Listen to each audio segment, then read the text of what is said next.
तमाम exit poll जो आंकड़े दिखा रहे थे, उन आंकड़ों को जनता ने एक तरह से पलट दिया है। जो अब तक के रुझान हैं उसमें इंडिया अलायंस ने कड़ी टक्कर दी है एनडीए को, और इस टक्कर में जो रीजनल पार्टियां हैं वो उभर कर सामने आई है। चाहे वो अखिलेश यादव की बात कर ले या फिर झारखंड मुक्ति मोर्चा की बात कर ले। 5 सीटों पर झारखंड मुक्ति मोर्चा ने यहाँ लोकसभा चुनाव लड़ा था, जिसमें 3 सीटों पर वो जीतते हुए नजर आ रहे हैं। एक उपचुनाव गांडे विधानसभा के लिए भी था, वहाँ से कल्पना सोरेन चुनाव जीत चुकी हैं। हमारे साथ पार्टी के वरिष्ठ नेता मनोज पांडे हैं। मनोज जी, ये तो आप लोगों के लिए कहिए तो ठीक जो बड़ी लड़ाई है उससे पहले एक तरह से गिफ्ट है कि जिस तरीके से आप लोगों ने फाइट किया और जो परिणाम है उसको कैसे देखते हैं? देखिए, परिणाम बहुत सकारात्मक है हम लोगों के लिहाज से, क्योंकि भाजपा का वोट परसेंटेज बहुत ज़्यादा गिरा है।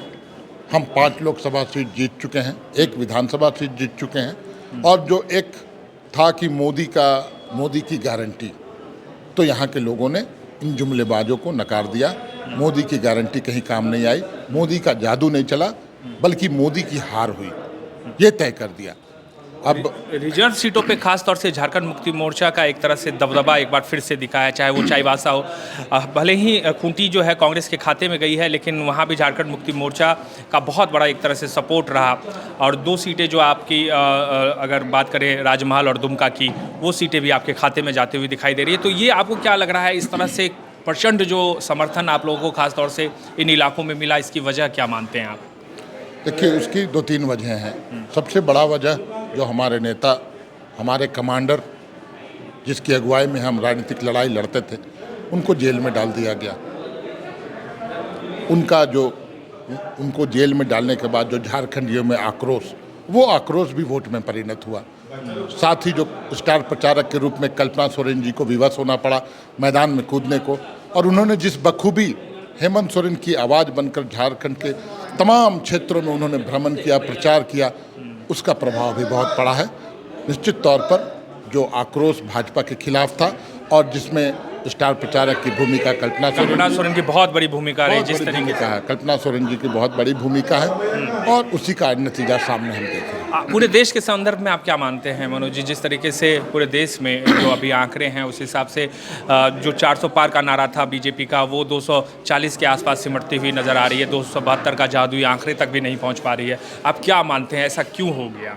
देखिए, सबसे पहले तो इसकी नैतिक जिम्मेवारी लेते हुए जो प्रधानमंत्री महोदय हैं आदरणीय नरेंद्र मोदी जी, उनको तत्काल इस्तीफा दे देना चाहिए, क्योंकि उनका जादू नहीं चला, मोदी की गारंटी नहीं चली, इनका नारा कोई काम नहीं किया।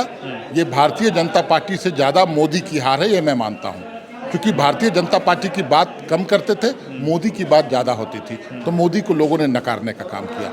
सबसे पहले इस्तीफा दें वो, और पूरी देश की जनता ने इनकी गारंटी पर विश्वास नहीं किया। जुमलेबाजों से सावधान रहने की ज़रूरत है, इस बात को बल मिला।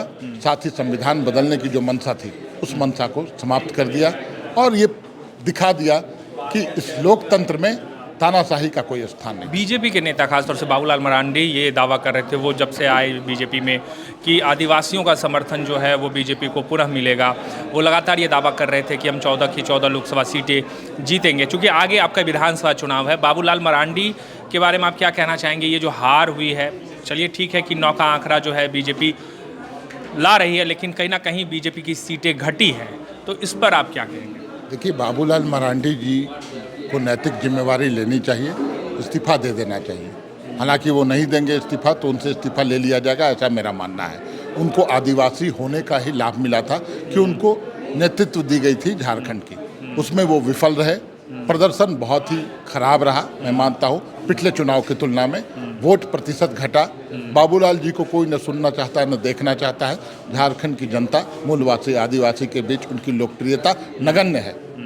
तो मुझे लगता है या तो इस्तीफा दे देना चाहिए, और नहीं देंगे तो फिर इसका फायदा मिलेगा आप लोगों को विधानसभा में? देखिए, फायदा बाबूलाल कोई फैक्टर ही नहीं थे। नहीं, विधानसभा चुनाव में इस जीत का फायदा बिल्कुल 100% मिलेगा। मैंने तो बता रहा हूँ, 28 सीट जो रिजर्व सीट है, वहाँ से हमारी गिनती शुरू होगी। 29 से हमारी गिनती। पिछली बार भी 26 आप जीते, पिछले बार भी 26 थे, इस बार 28 जीतेंगे, और उसके बाद हम बहुत अच्छा प्रदर्शन रहेगा हम लोगों का। दहाई का आंकड़ा भी भारतीय जनता पार्टी पार नहीं कर पाएगी, यह मैं दावे के साथ मानता हूँ। बहुत शुक्रिया। ये थे हमारे साथ मनोज पांडे, झारखंड मुक्ति मोर्चा के वरिष्ठ नेता और महासचिव। दरअसल जिस तरीके से झारखंड के पॉलिटिक्स में अगर देखें तो ये जो 3 सीटें झारखंड मुक्ति मोर्चा के खाते में जाती हुई दिखाई दे रही है, इसका फायदा राजनीतिक तौर से न सिर्फ झारखंड मुक्ति मोर्चा को मिलने जा रहा है बल्कि कांग्रेस पार्टी को भी इसका फायदा मिलता हुआ दिखाई दे रहा है। दरअसल झारखंड में अभी इसी वर्ष जो है आखिरी महीनों में यानी दिसंबर के महीने में विधानसभा के चुनाव होने हैं, उससे पहले ये जीत कहीं ना कहीं इंडिया अलायंस के लिए संजीवनी का काम करेगा। वीडियो पसंद आए ज़्यादा से ज़्यादा शेयर कीजिए। आप देख रहे थे समाचार वाला, मैं हूं राज सिंह। नमस्कार।